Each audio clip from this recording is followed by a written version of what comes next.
If you're like me, you were disappointed with the last season of Game of Thrones, season 8, which destroyed the show itself and which no one talks about it even today. Are you happy with how things ended?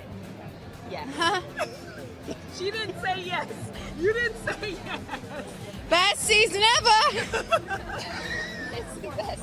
It's the best season ever. Now here we are with House of Dragon, and I gotta say, it's pretty good. I was concerned at first whether or not the world Westeros would feel the same, but it does a nice job bringing us back to King's Landing with new characters for us to learn about. Of course, there's some good and some bad, but overall this was done nicely, showcasing great performances, storytelling, writing, world building, characters, and directing, all the things we enjoyed during the heights of Game of Thrones. My hat's off to the creators of the show. So the story sets off 2 centuries before Game of Thrones. It's a time of serenity where we see that the Targaryens are at the height of their power in charge. The issue here is that the King Viserys, is having trouble in bringing into the world a son to be his heir. With no success, he goes against his council's advice and even his own brother, Prince Daemon, who thought of himself in being a great successor to his older brother as the next in line to the throne. However, the king decides to make his daughter, Rhaenyra, his heir instead. As most of us know, this is a problem because no woman has ever been on the Iron Throne. King Viserys finds difficulty in dealing with his rebellious daughter, Rhaenyra, who eventually over time will develop into a more mature character, finding herself to be similar to her father and trying to maintain some form of peace as she will have to compete against her childhood friend, Alicent Hightower. Season 1, as many will know, is a slow burn in establishing and setups with characters and story, with not much of anything happening, but when the show does want to amp up things, it does so in ways that pulls you in. As the show kicks into gear, it all becomes about plotting, planning, politics, and making the right strategic moves as if you're playing a game of chess, because this becomes, in simple, the Greens against the Blacks, Hightower versus Targaryens. And season 2 is where we will really see the meat of the bones of all that. King Viserys,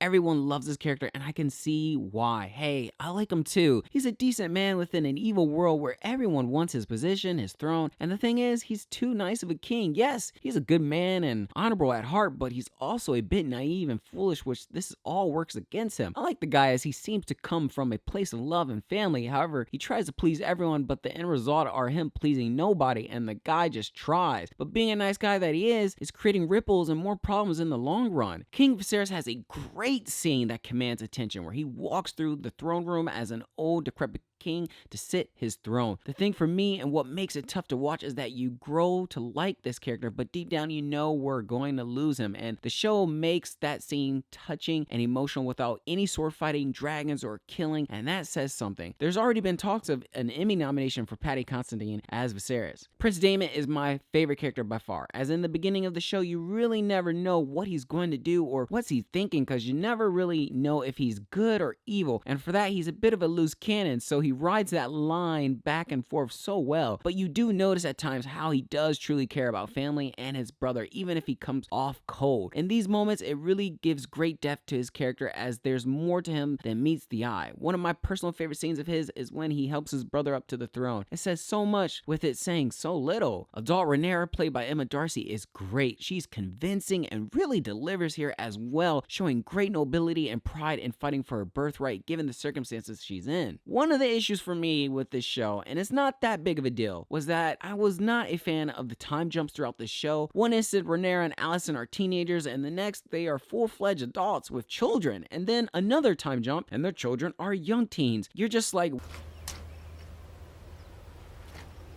a minute!